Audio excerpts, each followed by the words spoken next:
এক জাদুই ধানের ছড়া, যা নিমেষেই বদলে দিতে পারে ভাগ্য। সেই জাদুর পেছনে যদি লুকিয়ে থাকে এক শয়তান ডাইনি, আজব এই লড়াইয়ের গল্প দেখতে সাথেই থাকুন।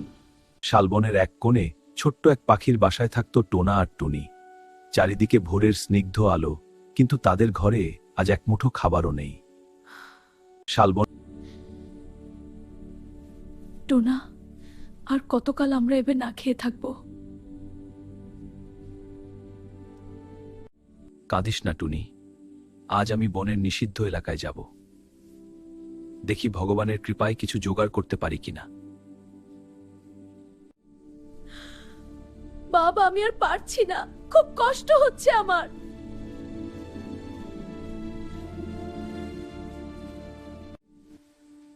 টুনি আর নয়, আমাদের সন্তানের এই কষ্ট আমি আর এক মুহূর্ত সহ্য করতে পারলাম। ভয়ঙ্কর ঝড়ের পরোয়া না করে টোনা এগিয়ে চলল বনের নিষিদ্ধ এলাকার দিকে, যেখানে ডাইনি বুড়ির কালো জাদুর ছায়া সবসময় ঘিরে থাকে। বনের এক অন্ধকার কোণে টোনার চোখে পড়ল এক অদ্ভুত মায়াবী আলো। টোনা যেই না ধানের ছড়াটি স্পর্শ করল, অমনি চারপাশ এক মায়াবী আলোয় ভরে উঠল। আনন্দে আত্মহারা হয়ে টোনা জাদুই ধানের ছড়াটি নিয়ে উড়াল দিল তার বাড়ির দিকে। কিন্তু সে জানাতো না, বনের অন্ধকার কোণ থেকে এক জোড়া বিষাক্ত চোখ তাকে লক্ষ্য করছে। বাড়িতে ফিরতেই খুশির জোয়ার বয়ে গেল, কিন্তু সেই আনন্দের মাঝেই হঠাৎ আকাশ অন্ধকার হয়ে এলো। শয়তান ডাইনি তার কালো জাদুর মায়া নিয়ে হাজির হলো টোনা টুনির ঘরের দুয়ারে। ডাইনি তার জাদুদণ্ড উঁচিয়ে ধানের ছড়াটি কেড়ে নিতে চাইল, কিন্তু টুনি নিজের জীবন বাজি রেখে টোনা আর টুকির সামনে ঢাল হয়ে দাঁড়াল। ডাইনি, আমার পরিবারকে ছোঁয়ার সাহস করিস না ডাইনি।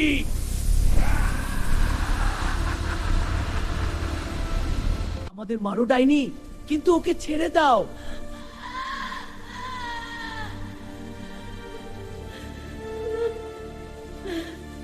পাখি পরিবারের এই অগাধ ভালোবাসা দেখে ডাইনির পাথুরে মন হঠাৎ কেঁপে উঠল। তার মনে পড়ে গেল বহু বছর আগে হারিনীর চোখে নামলো অনুতাপের জল।